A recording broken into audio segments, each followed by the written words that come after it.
Chers investisseurs, vous l'avez vu dans le titre de cette vidéo, je viens d'acheter 75 000 € d'une nouvelle action éligible au PEA. Alors cet achat, il est un petit peu particulier pour moi et cela pour deux raisons. Primo, c'est la première action européenne qui rejoint le portefeuille Trident. J'ai enfin décidé de sortir un peu des États-Unis. Et la deuxième raison, c'est ce montant de 75 000 €. D'habitude, j'ai plutôt tendance à construire mes positions au fur et à mesure du temps en mettant par exemple 1000 € par semaine sur une action. Là, j'ai décidé d'y aller plus franco sur cette nouvelle action européenne et y mettre directement 75 000 €. La raison, elle est simple, c'est parce que cette action vient en fait remplacer une action qui était dans mon portefeuille. J'ai donc décidé de vendre 103 000 € d'une de mes positions en portefeuille et c'est évidemment cette vente qui a financé en grande partie l'achat de cette action européenne. Avant de vous parler de cette nouvelle action européenne, je propose donc de vous expliquer rapidement pourquoi j'ai décidé de vendre 103 000 € de cette action qui était dans mon portefeuille. J'ai nommé Apple. Alors Apple, c'est une entreprise à laquelle je suis attaché puisque c'est la toute première action que j'ai intégrée dans le portefeuille Trident lors de son lancement en janvier 2023. Durant ces 2 ans, j'ai suivi avec beaucoup d'attention les résultats de l'entreprise à la pomme. Et malheureusement, ils m'ont de plus en plus déçu. Pour que vous compreniez pourquoi ces résultats m'ont déçu, il faut peut-être que je vous explique d'abord ce que je recherche lorsque j'achète une action en bourse. Il y a 3 éléments qui sont vraiment importants pour moi, c'est de là que vient le nom de la méthode Trident. Le premier, c'est la croissance. Je cherche des entreprises qui vont être capables d'augmenter leurs ventes à plus de 8% par an et leurs bénéfices par action, leur EPS, à plus de 14% par an. Le deuxième critère, probablement le plus important, je cherche une forte prédictibilité dans cette croissance. Je veux vraiment avoir des entreprises qui ont des forts avantages compétitifs et qui ont une très forte probabilité, 90% de chances, de parvenir à réaliser la croissance qui est estimée. Et enfin, dernière étape, le prix. Je cherche à acheter mes actions à une valorisation raisonnable. En effectuant des calculs prudents, je veux que celle-ci puisse me rapporter au minimum 10% par an de rendement sur les 5 prochaines années. Je vous propose donc qu'on analyse Apple sous ces 3 angles-là. On commence avec la prédictibilité. Pour moi, c'est vraiment excellent sur cette entreprise puisque Apple a une énorme base installée de produits et tout un écosystème qui fait qu'il est très difficile de sortir de chez Apple. Je parle en connaissance de cause puisqu'ici, j'ai l'iPhone, j'ai le Mac, j'ai l'Apple Watch, j'ai les AirPods. En tant que client, je me rends bien compte de la puissance de l'écosystème et de la difficulté que c'est ensuite de sortir, d'aller acheter d'autres types de produits. J'avais lu un sondage qui disait que 90% des utilisateurs iPhone ne se verraient pas changer pour une autre marque. Pour moi, l'entreprise est vraiment devenue un essentiel dans la vie de ses clients. Les gens ne parviennent pas à sortir de chez eux sans leur iPhone. Et donc, selon moi, Apple ne disparaîtra pas du jour au lendemain. C'est vraiment une entreprise qui devrait continuer de pouvoir grandir dans le temps. Ok, on est quasiment sûr que Apple devrait grandir, mais une question importante à se poser, c'est à quelle vitesse Apple va pouvoir grandir. Et c'est là, malheureusement, que le bas commence à blesser. Sur les 3 dernières années, vous le voyez, la croissance a vraiment été décevante, plus 2% par an sur les ventes. Et c'est un peu mieux du côté des bénéfices par action, mais ça reste encore faible, plus 6% par an. Alors on peut applaudir quand même l'entreprise pour être parvenue à tripler sa croissance entre ses ventes et son bénéfice par action. C'est dû notamment à 2 facteurs. Le premier, la croissance de sa partie service qui a des plus fortes marges et qui lui permet donc de générer plus de profits. Vous le voyez, sur le dernier trimestre, la partie service a grandi à 14%, alors que la partie produit n'a grandi, elle, qu'à 2%. Donc dans les produits, on va retrouver les hardware avec notamment l'iPhone, mais aussi le Mac, l'iPad, les Watch. Et dans la partie service, c'est là qu'Apple va un petit peu monétiser tout cet écosystème grâce à son Apple Store, grâce à iCloud, grâce à Apple Pay, etc. La profitabilité de l'entreprise reste donc excellente et grâce à cet excédent de trésorerie, le management a pu être vraiment agressif sur les rachats d'actions. Vous le voyez, cette énorme diminution du nombre d'actions en circulation d'Apple depuis 2014. L'entreprise verse aussi un dividende, mais il est assez faible et augmenté de 2-3% par an. Vraiment, le management s'est plutôt concentré sur ces rachats d'actions. Et je vous rappelle l'équation du bénéfice par action de l'EPS, c'est bénéfice divisé par nombre d'actions en circulation. Donc vous avez 2 manières de l'améliorer, soit vous faites monter vos bénéfices, soit vous faites diminuer le nombre d'actions en circulation. Et là, c'est vraiment un levier qu'Apple a utilisé à fond. Donc Apple, avec une très faible croissance sur ses ventes, est quand même parvenu à faire grandir ses bénéfices 3 fois plus rapidement. Mais à nouveau, 2% par an sur les ventes et 6% par an sur le bénéfice par action, ça reste des croissances très faibles. Sur les 5 prochaines années, les analystes sont assez optimistes. Ils pensent que Apple devrait pouvoir tripler sa croissance sur les ventes. Donc au lieu d'être à 2% par an, l'entreprise serait à 6% par an. Et cela devrait lui permettre de multiplier par 1,8 la croissance de son bénéfice par action en passant donc de ici 6% par an à 11% par an. C'est mieux, mais à nouveau, ce n'est pas exceptionnel comme croissance. C'est à peu près la croissance moyenne du S&P 500. Personnellement, je souhaite battre cet indice du S&P 500 et je veux donc avoir en portefeuille des entreprises qui sont capables de grandir plus vite que la moyenne de l'indice. À nouveau, je vous l'ai dit, niveau vente, je vise 8% ou plus par an et niveau bénéfice par action, 14% et plus par an. Apple est donc vraiment en retard par rapport à cet objectif. Si je place la croissance future estimée de mes 9 actions, on voit clairement que Apple est la mauvaise élève. C'est elle qui fait baisser ma moyenne qui est à 14%, alors qu'à nouveau, la croissance future des bénéfices d'Apple n'est que de 11%. Et à nouveau, on sous-entend que Apple va pouvoir encore accélérer, multiplier par 1,8 ce qu'elle a pu faire par rapport aux 3 dernières années. Cette différence est encore plus visible sur les ventes. Vous le voyez, seulement 6% par an de croissance pour les ventes estimées pour Apple. À nouveau, c'est x3 par rapport à son historique et ça reste bien en dessous de toutes les autres entreprises que j'ai en portefeuille. Vous le voyez, ma moyenne est à 11% par an. Ok, on a parlé de la prédictibilité, on a parlé de la croissance. Il nous reste la dernière étape, celle du prix de la valorisation. Et là, on arrive un petit peu sur un paradoxe avec Apple. Malgré le fait que sur les 3 dernières années, on l'a vu, les bénéfices de l'entreprise ont plutôt stagné, le cours de son action, lui, vous le voyez, s'est envolé. Aujourd'hui, l'action s'échange à un PER de 32 et pourtant, j'estime de mon côté que les bénéfices d'Apple ne méritent qu'un PER de 23. Si Apple grandit à 11% par an comme le prévoient les analystes et retourne à ce PER de 23, vous voyez que ça ne me donne qu'un rendement estimé de 4% par an sur les 5 prochaines années. C'est évidemment très faible et les membres Trident le savent bien, c'est la raison pour laquelle Apple se retrouve tout au fond du classement de la page achat depuis plusieurs mois maintenant. Avec ce 4% par an de rendement estimé, vous voyez qu'on est 2 fois moins que le rendement estimé du S&P 500 qui est à 8% par an. Et on est au même niveau finalement que le rendement du taux sans risque américain à 4% par an. Donc simplement en laissant mes dollars sur Interactive Broker, je gagne autant que ce que j'estime avec Apple. Et c'est notamment pour ça que ça fait plus de 10 mois que nous n'avons pas renforcé l'action dans le portefeuille Trident 2.0. Vous voyez que les premiers ordres ont été passés du coup en janvier 2023 et nous sommes à plus 75% sur l'action par rapport à ces premiers achats. Et les derniers achats ont été effectués en avril 2024. Là aussi, on est encore à plus 30%. Si on résume tout ça, Apple me semble offrir toujours une bonne prédictibilité, mais une croissance moyenne et un prix qui est surévalué. Pour moi, Apple est un petit peu en train de devenir une action bon père de famille. Vous savez, ce sont ces entreprises qui vont grandir quoi qu'il arrive, mais pas à une vitesse incroyable. Je pense évidemment à Coca-Cola, McDonald's ou encore Johnson & Johnson. Ces entreprises ont vraiment leur place dans un portefeuille qui vise avant tout la préservation du capital. Mais si comme moi, vous cherchez à faire mieux que la moyenne du marché, ce sont des actions qui risquent de manquer de croissance pour parvenir à cette surperformance. Évidemment, ça m'embête de vendre une action, surtout une action qualitative comme Apple. Si vous êtes résident français et que vous effectuez une vente sur votre compte titre, vous allez déclencher automatiquement un impôt et cela même si vous ne retirez pas les fonds de votre compte titre. Vous allez devoir payer la fameuse flat tax, 30% sur vos gains. Donc imaginons que vous ayez acheté 1000 € d'actions Apple, vous les revendez pour 1500 €. Donc, vous avez gagné en brut 500 €, mais l'État va venir faire toc-toc et vous demander 30% de ces gains, donc 150 €, ce qui fait qu'au final, vous n'allez pas repartir avec 1500 €, mais avec seulement 1350 €. Vous avez moins d'argent à réinvestir ensuite. Il y a des pays où cet impôt n'existe pas. Par exemple, la Belgique n'a pas d'imposition sur les plus-values. Donc dans ces pays-là, on peut plus facilement faire des trades, acheter, revendre ses actions. Ici, en tant que résident français, vous l'avez compris, cette règle fiscale, elle vous incite vraiment à limiter au maximum les ventes sur votre compte titre.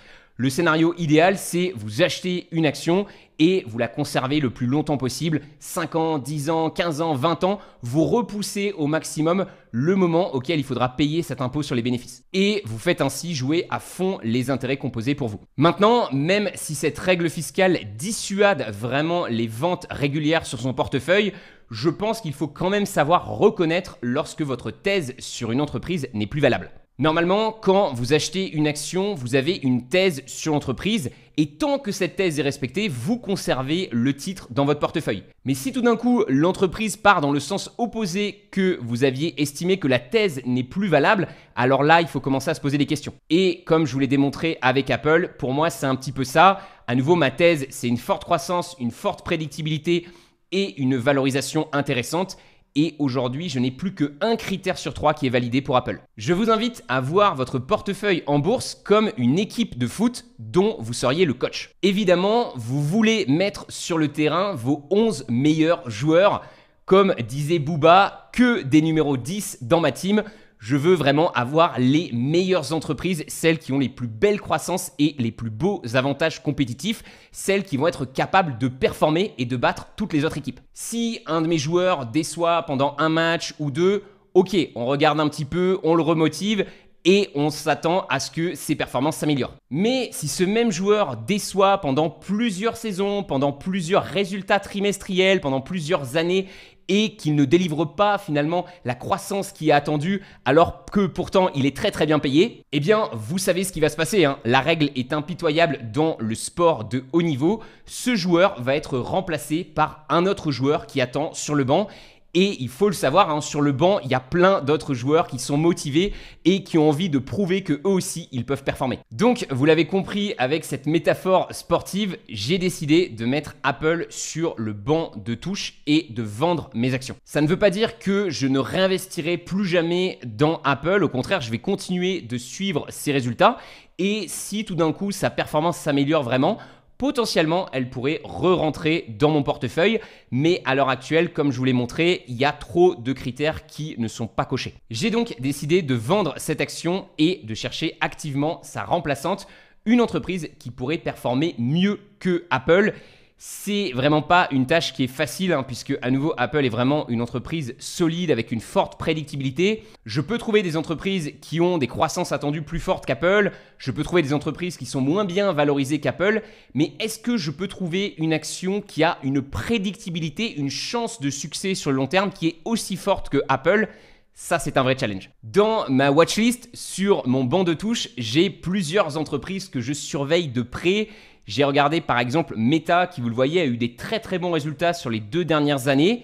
Et j'ai également regardé un petit peu MSCI qui me semble avoir un positionnement assez intéressant, même si je trouve que la valorisation est encore élevée et que l'entreprise a un positionnement moins intéressant que S&P Global en termes de douve. Finalement, l'entreprise qui m'a le plus séduit sur mon banc de touche et celle que j'ai décidé d'acheter à la place d'Apple, c'est ASML. ASML, je vous en avais parlé dans une précédente vidéo, c'est vraiment une entreprise avec des fondamentaux exceptionnels. 18 sur 20 sur le screener Trident, c'est une des entreprises les mieux notées. Vous le voyez, 31% de retour sur investissement, c'est excellent. Des marges en free cash flow qui sont énormes, 32%, donc excellente profitabilité. On parle d'une entreprise qui est parvenue à augmenter son dividende en moyenne sur les 5 dernières années à 22% par an. Et c'est également une entreprise qui est présente dans le portefeuille de 2 gourous que j'aime beaucoup, Joseph Carlson et Dev Kantesarya. Si on compare la croissance estimée d'ASML à Apple, il n'y a clairement pas photo. 6% par an sur les ventes pour Apple contre 12% par an pour ASML, c'est 2 fois plus. Et en termes de croissance des bénéfices, 11% pour Apple versus 21% pour ASML. On est à 10 points de plus. Donc niveau croissance, c'est top. Ce qui me posait problème avec ASML, c'est plutôt la prédictibilité. Avec Apple, on a vraiment une base de clients extrêmement diversifiée. Au contraire, ASML a vraiment une concentration dans ses clients. Son top 3 clients représentent 80% de ses ventes. Avec Apple, on a un avantage technologique, mais également un avantage autour de la marque et de l'écosystème. Alors qu'avec ASML, on a un avantage qui est quand même surtout technologique. Apple vend des produits simples qu'il est facile de comprendre. Je les comprends très bien puisque je suis moi-même utilisateur. Au contraire, ASML vend des machines extrêmement complexes. Et enfin, Apple peut continuer de vendre en Chine, même si actuellement l'entreprise se fait un petit peu challenger par des concurrents locaux type Huawei ou Xiaomi, alors que ASML a carrément des limitations sur ses exports. Elle ne peut pas vendre ses machines les plus avancées en Chine. En analysant rapidement la prédictibilité de ces deux entreprises, j'en étais donc arrivé à la conclusion qu'ASML n'était pas suffisamment prédictible pour rentrer dans le portefeuille Trident, et c'est exactement ce que je vous avais expliqué dans cette vidéo il y a 2 mois dans laquelle je parlais de tout le marché des semi-conducteurs, notamment de Nvidia, mais également des équipementiers comme ASML et des inconvénients que je voyais dans ce secteur-là, notamment la concentration de la clientèle, l'avantage qui est surtout technologique, les produits qui sont complexes et les tensions géopolitiques qu'il existe entre la Chine, les États-Unis et Taïwan. Bon, mais vous l'avez compris, j'ai fini par changer d'avis tout simplement parce que je me suis plongé dans une analyse approfondie d'ASML sur ces dernières semaines et après avoir fait l'analyse complète de l'entreprise, j'ai réalisé que ses avantages compétitifs étaient beaucoup plus élevés que ce que je pensais. En fait, j'ai réalisé que le succès futur d'ASML reposait sur ces deux éléments. Le premier, c'est une hausse dans la demande mondiale de puces. Et le deuxième, c'est le fait qu'ASML puisse rester leader sur sa technologie de lithographie EUV. On commence avec la hausse de la demande en puces. Les investisseurs ont un petit peu paniqué à ce niveau-là récemment. Vous avez dû voir passer la news de DeepSeek, l'IA chinoise qui est parvenue à développer un modèle de LLM en utilisant des anciennes puces d'Nvidia. Cette nouvelle IA est venue un petit peu challenger l'idée selon laquelle il nous faudrait sans arrêt investir dans des puces de plus en plus avancées. On pourrait, d'après elle, obtenir d'aussi bons résultats avec des puces plus bas de gamme. Sauf qu'il semblerait que l'entreprise ait un peu menti sur les montants exacts qui ont été investis. Ça reste un LLM qui a coûté très cher à développer et qui demande quand même pas mal de puissance de calcul. Et comme l'a expliqué le CEO de Microsoft, Satya Nadella, il est fort probable que dans l'IA, on assiste de nouveau au paradoxe de Jevons, qui est un paradoxe qui explique que ce n'est pas parce qu'une technologie devient plus accessible que sa demande va baisser. Au contraire, plus la technologie est accessible, plus il y a des gens qui vont l'utiliser et développer dessus, et plus la demande devrait monter. Et ce n'est pas que dans le discours que ces GAFAM ont confiance, ça se voit aussi dans leurs chiffres de CAPEX estimés pour 2025. Ces 4 géants ont quasiment tous doublé leur montant de CAPEX d'investissement dans l'infrastructure IA. Vous le voyez, c'est énorme. Amazon prévoit d'investir 100 milliards, Microsoft 80 milliards, Google 75 milliards et Meta 65 milliards. On est sur des montants qui sont juste délirants pour continuer de développer cet écosystème IA. Mais à nouveau, ces entreprises estiment pouvoir obtenir de bons retours sur investissement puisque selon elles, la demande actuelle en termes d'IA dépasse l'offre qu'elles sont capables de proposer et c'est pour ça qu'elles ont vraiment besoin de scaler leur infrastructure. Donc clairement, en termes d'infrastructure cloud, ça sent très bon pour ASML, mais vous le voyez, ce n'est pas la seule méga tendance qui devrait pousser la demande en puces sur les 5 à 10 prochaines années. On a également tout ce qui va être objets connectés, maisons connectées, les innovations dans l'agriculture, l'électrification avec les voitures, évidemment la transition énergétique, les progrès dans la santé, l'automation, la souveraineté technologique des pays. Voilà, on a vraiment énormément de méga tendances qui, selon moi, devraient nous pousser à fabriquer de plus en plus de puces. Vous voyez que le marché des semi-conducteurs est assez cyclique d'une année sur l'autre, mais il reste en très forte croissance, en particulier depuis l'arrivée de l'IA. D'après les estimations d'ASML, l'industrie des semi-conducteurs devrait générer 1000 milliards de dollars de ventes et 40% de ces ventes-là devraient provenir de la partie IA. L'entreprise estime donc une croissance continue sur les deux types de puces qu'elle aide à fabriquer, les puces logiques et les puces mémoire. Ok, pour moi, la partie hausse de la demande des puces dans le monde, elle est validée. Il y a 90% de chances qu'on ait besoin de plus de puces d'ici à 5 ans par rapport à aujourd'hui. Deuxième élément de la thèse très important, est-ce que ASML pourra rester leader sur sa technologie? Voilà un graphique simple qui, je trouve, permet de bien comprendre la chaîne de valeur dans l'industrie des semi-conducteurs. Vous le voyez complètement à droite, on va avoir des entreprises qui vont designer des puces comme Nvidia, AMD, Qualcomm, mais également des GAFAM qui s'y mettent comme Apple, Amazon ou Google. Ces entreprises-là, elles vont faire les designs et elles vont passer commande à des usines, ce qu'on appelle des foundries. La plus connue, celle qui fabrique les puces les plus avancées, c'est la Taiwan Semiconductor Company, TSMC. Mais on a également comme gros acteurs Samsung, Intel et également des fonderies chinoises comme Global Foundries, UMC ou encore SMIC. Vous voyez que Samsung et Intel sont dans la partie IDMs.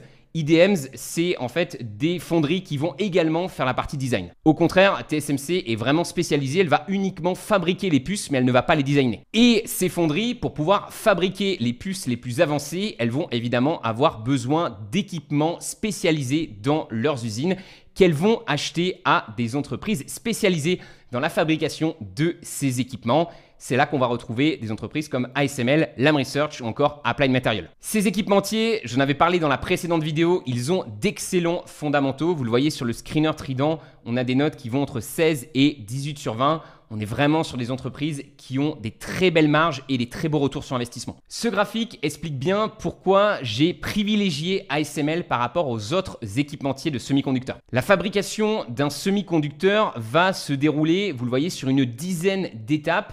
Et dans chaque étape, on va avoir différents équipementiers qui vont un petit peu se faire la guerre sur les parts de marché. On voit par exemple que Applied Materials est pas mal sur le segment numéro 1, le segment aussi numéro 2 des dépôts, le segment numéro 3, mais sur le segment numéro 3, elle est en concurrence avec Lam Research qui est également sur le segment numéro 4.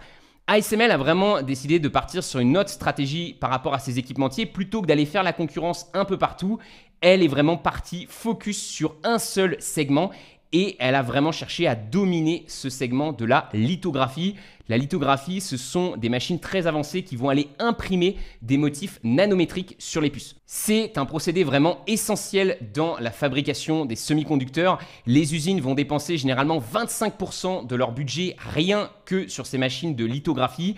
Et vous voyez que c'est tout simplement le segment qui est le plus rentable en termes de chiffre d'affaires par rapport aux autres. Donc ASML a été très smart là-dessus. Plutôt que de se diversifier, elle a décidé de se concentrer et de dominer un segment très profitable. Et pour le dominer, elle le domine vraiment. ASML a une avance considérable par rapport à ses concurrents optiques japonais qui sont Canon et Nikon. On le voit sur le graphique, depuis 2010, ASML s'est vraiment séparé de ces deux concurrents-là. Et encore, ce graphique s'arrête en 2018. Si vous prolongeriez ce graphique jusqu'en 2025, les parts de marché se sont encore plus arrangées pour ASML. Et aujourd'hui, en fait, l'entreprise se retrouve avec un monopole sur la technologie EUV. Vous avez en fait deux types de machines de lithographie qui sont utilisées aujourd'hui dans les usines de semi-conducteurs. Vous avez l'ancienne technologie DUV qui est encore utilisée dans pas mal d'usines qui fabriquent des puces plus basiques. Et là-dessus, ASML a 90% de parts de marché. Donc Canon et Nikon proposent aussi des machines d'EUV, mais un petit peu moins intéressantes qu'ASML, donc ASML domine ce marché-là. Mais là où ça devient vraiment intéressant, c'est qu'ASML est parvenu à développer des machines encore plus puissantes et performantes que les DUV. Les DUV, c'est l'ultraviolet profond, l'EUV, c'est l'ultraviolet extrême. Et là-dessus, c'est assez incroyable. ASML a un monopole total. C'est la seule entreprise au monde capable de fabriquer ces machines qui, à nouveau, vont vraiment être indispensables aux usines pour fabriquer les puces les plus avancées. Voilà le genre de bête que c'est. Ça coûte environ 200 millions de dollars la pièce. Pour vous donner un ordre d'idée, il y a 700 000 composants à l'intérieur qui viennent de dizaines de milliers de sous-traitants spécialisés. Ça prend 12 à 18 mois pour être assemblé. Ça pèse 200 tonnes. Il faut 7 avions pour les transporter dans les usines des clients qui sont souvent en Asie. Et vraiment, ces machines, ce sont le résultat d'une décennie de savoir-faire et d'expertise de la part des ingénieurs d'ASML. Lorsqu'une entreprise a une avance technologique, on s'inquiète toujours du fait qu'elle pourrait se faire rattraper. On pense évidemment à Intel qui a fini par se faire rattraper par des acteurs plus spécialisés comme Nvidia, AMD ou même Apple qui a carrément sorti son partenariat avec Intel. Mais ici, ASML est hautement spécialisé dans cette technologie et pour répliquer l'avance qu'elle a prise, à mon avis, c'est très compliqué. Il faudrait pour Nikon ou Canon investir des milliards de dollars en recherche et développement et ça va être compliqué puisque vous le voyez, ASML a déjà un budget qui est 7 fois supérieur à ses concurrents les plus proches. On a 4 milliards par an pour ASML en R&D contre seulement 500 millions pour Canon et seulement 100 millions pour Nikon. Même si ces entreprises parvenaient à trouver le financement, ces milliards de dollars à dépenser en R&D, il leur faudrait, selon les spécialistes, au moins 5 à 10 ans pour développer le même genre de machine. Vous avez Joss Benchop, le vice-président de la technologie chez ASML, qui a dit récemment dans une interview « Vous pourriez mettre 10 000 personnes intelligentes dans la même pièce, leur donner tous les plans de notre machine et la machine ne fonctionnerait pas. » Certaines choses ne figurent tout simplement pas sur les plans. Cette citation souligne bien le fait qu'il ne suffit pas d'avoir les plans de la machine pour pouvoir les reproduire. Il faut à nouveau avoir énormément d'expertise, des ingénieurs qui travaillent depuis 10 ans sur chaque partie, chaque composant. Voilà, il ne suffit pas d'avoir un plan et on peut le reproduire. L'avance technologique d'ASML est donc énorme. Et il n'existe pas aujourd'hui de technologie viable pour remplacer ces machines de lithographie qui, à nouveau, jouent un rôle critique dans la fabrication des puces les plus avancées. Et même si demain, une nouvelle technologie parviendrait à produire la même chose que les machines EUV, il faudrait encore convaincre les usines de changer finalement tout leur équipement à l'intérieur des usines pour accueillir ces nouvelles machines, donc finalement se débarrasser de toutes les machines ASML qu'elles ont achetées pour des millions de dollars. Ce qu'il est important de comprendre, c'est que les 3 plus grandes usines du monde ont investi dans ASML afin qu'elles puissent développer cette technologie. En 2012, elles ont injecté 4 milliards de capital dans l'entreprise et sont elles-mêmes devenues actionnaires d'ASML. 23% du capital d'ASML est détenu par ses clients. Et ils ont donc envie eux aussi que l'entreprise réussisse. ASML a vraiment une relation privilégiée avec ses clients puisqu'elle est tout simplement un des équipementiers clés pour que les usines fonctionnent. À nouveau, 25% du budget de l'entreprise va partir dans ces machines de lithographie. Et aujourd'hui, ces usines sont un petit peu obligées de continuer à travailler avec ASML puisque c'est la seule entreprise au monde capable de proposer ces machines de lithographie les plus avancées. Pour moi, ASML est une sorte de péage sur l'autoroute. C'est un passage obligatoire pour toutes les usines qui souhaitent fabriquer des puces SMIC, TSMC, Samsung ou encore Intel. Évidemment, vu que les machines coûtent des millions, on va avoir une certaine cyclicité sur les ventes. Et vous le voyez au niveau des pays, ça va varier. En 2022, par exemple, on a eu beaucoup de machines qui ont été vendues auprès de TSMC, donc à Taïwan. Et au contraire, en 2024, on voit qu'une grande partie des machines partent pour la Chine. C'est d'ailleurs assez incroyable de voir les milliards de machines qui partent en Chine, alors même que ASML ne peut pas vendre dans ce pays-là ces machines les plus avancées. Elle ne peut pas vendre l'EUV, elle est obligée de vendre uniquement le DUV. Et même sur cette ancienne technologie, vous voyez que l'entreprise continue de vendre beaucoup. Cette tension commerciale et géopolitique entre la Chine et les États-Unis, c'est évidemment un inconvénient pour ASML puisqu'elle ne va pas pouvoir vendre autant de machines qu'elle aimerait en Chine. Et ça va également pousser le gouvernement chinois à chercher des alternatives à cette technologie de lithographie, même si pour l'instant, il n'en a pas trouvé. Mais on peut quand même souligner un avantage à ces tensions géopolitiques. De plus en plus, les États-Unis et l'Europe souhaitent regagner de la souveraineté sur leur technologie et vont donc faire des gros chèques aux usines qui fabriquent les semi-conducteurs pour qu'elles viennent s'installer sur leur territoire. Vous avez un exemple ici d'une usine récente de TSMC en Arizona aux États-Unis. Donc on a beaucoup d'argent qui arrive pour construire ces nouvelles usines.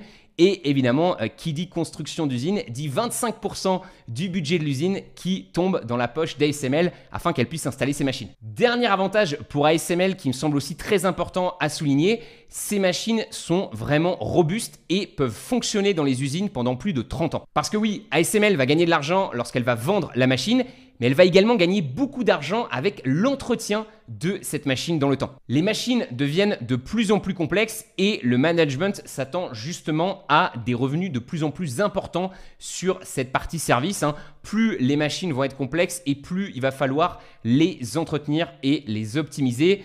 Et le management a justement décidé de se concentrer sur cette prochaine décennie sur cette partie service afin d'y augmenter les marges. Pour vous donner un ordre d'idée, sur une machine vendue 200 millions de dollars la pièce, ASML estime pouvoir tirer 300 millions de dollars de revenus de service durant toute la vie de la machine. Je trouve vraiment que ces revenus de service sont très intéressants. Je m'étais intéressé à un moment par exemple au business des ascenseurs. C'est un peu le même fonctionnement. On installe un ascenseur dans un immeuble et généralement l'ascenseur il va pas bouger pendant 30 ans. Donc certes, on gagne un petit peu d'argent lorsqu'on installe l'ascenseur, mais là on va vraiment gagner de l'argent, c'est justement sur le contrat d'entretien de cet ascenseur. Ici, c'est exactement la même chose avec ASML, sauf qu'on parle de machines qui sont tellement complexes que le contrat est officiellement et directement donné à ASML. C'est finalement la seule entreprise capable d'entretenir ce genre de machine. Donc voilà, vraiment pour moi, l'entreprise a une position très enviable, un monopole sur une technologie essentielle à la fabrication des semi-conducteurs. Et Morningstar est d'accord avec moi. Dans leur analyse, ils nous disent « Nous pensons qu'ASML restera le premier fournisseur d'équipements de lithographie dans les fonderies de semi-conducteurs pendant au moins les 2 prochaines décennies. » Moi, je parie sur 5 ans, Morningstar, ils disent carrément 20 ans. Selon moi, la deuxième partie de la thèse pour ASML est donc validée. J'estime 90% de chances que l'entreprise reste leader sur sa technologie EUV. Je vais évidemment continuer de surveiller les inconvénients dont je vous ai parlé, la concentration de la clientèle, l'avantage qui est surtout technologique, les produits qui sont complexes et les exports qui sont limités vers la Chine. Mais selon moi, ces inconvénients restent mineurs par rapport aux 2 éléments essentiels pour la réussite d'ASML sur le long terme, la hausse de la demande en puces dans le monde et son leadership sur sa technologie EUV, son monopole. Grâce à ces 2 éléments-là, j'estime que l'entreprise a une très forte probabilité que sa croissance future se réalise. Le jour est en train de se coucher, donc il nous faut conclure cette analyse d'ASML, les amis. On a donc une forte croissance, plus 12% sur les ventes et plus 21% sur le PS. On a également vu ensemble qu'on avait une forte prédictibilité grâce à la méga tendance de la hausse de la demande sur les puces et de la position vraiment leadership dominante monopolistique d'ASML dans les machines de lithographie. Il nous reste la partie valorisation qu'on va voir rapidement ensemble sur l'ordinateur. Ok les amis, j'ai trouvé une light qui devrait nous aider à terminer cette partie valorisation. On se retrouve donc sur le screener de l'app Trident et vous voyez que si je trie par notre Trident, ASML est vraiment bien classé. Ici, c'est la 7e entreprise la mieux notée alors qu'on note un peu plus de 2000 entreprises. Je peux également rentrer dans son industrie ici et voir qu'elle est également numéro 1 parmi toutes les entreprises qu'on analyse. Cette note sur 20, elle est basée sur 30 critères que vous retrouvez juste ici. Mais ce qui nous intéresse, c'est donc la valorisation de l'entreprise. Je vais donc rentrer sur sa page de valorisation. Ce que j'aime bien regarder au tout début, c'est juste la croissance des bénéfices. On voit que c'est l'entreprise qui a eu une croissance vraiment remarquable. Un petit peu de cyclicité. On a des années ici, seulement 2% de croissance. En 2024, moins 3%. Et également 2012 ou 2013, on a enchaîné 2 années de baisse. Mais on voit quand même une croissance remarquable avec des années assez impressionnantes. 32% en 2017, 38% en 2020 ou encore 64% en 2021. Pour le futur, les analystes estiment 21% de croissance. C'est énorme, mais ça correspond à peu près à sa moyenne sur 10 ans. Vous voyez que je suis parti sur une croissance un peu plus prudente. J'ai enlevé 4 points, 18% par an. 18% par an, c'est vraiment excellent. Et vous voyez que le dividende devrait lui aussi pas mal augmenter avec le temps. On voit que l'entreprise est quand même assez généreuse. Ce dividende peut être un petit peu cyclique puisqu'il est basé sur le montant de bénéfices que fait l'entreprise. Mais on voit quand même que l'entreprise peut reverser jusqu'à 30 à 40% de ce qu'elle gagne à ses actionnaires sous forme de dividendes. Si on rajoute le prix sur le graphique, voilà ce que ça donne. Donc on voit une entreprise qui est quand même un petit peu cyclique, notamment on a eu un pic en 2021 et de nouveau un pic en 2024, suivi souvent de chutes. Donc on voit que on va éviter d'acheter l'entreprise quand on est sur des PER de 50 ou 56 et plutôt essayer de se positionner sur des PER autour des 28-30. C'est plutôt la fourchette basse pour l'entreprise.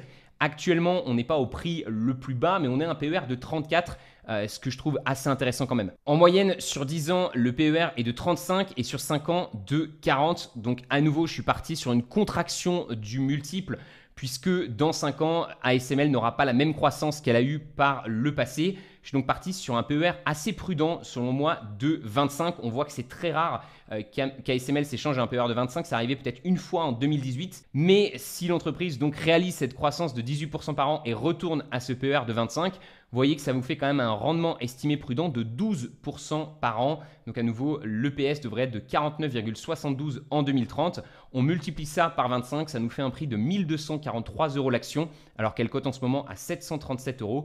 et on se retrouve à gagner 11% par an en termes de plus-value et environ 1% par an en termes de dividendes. Donc clairement, vous l'avez compris, je trouve que le prix actuel est quand même assez intéressant pour cette entreprise. Si on conclut tout ça, les amis, avec Apple, on a une croissance future des bénéfices de 11% par an, ASML 21% par an. Sur Apple, on a une prédictibilité à 90%, mais ASML, on l'a vu, a également une prédictibilité à 90%. Pour Apple, on a un rendement estimé de 4% par an et ASML de 12% par an. En comparant les entreprises sur les 3 critères tridents, il y a clairement une entreprise qui me semble offrir une meilleure opportunité sur les 5 prochaines années.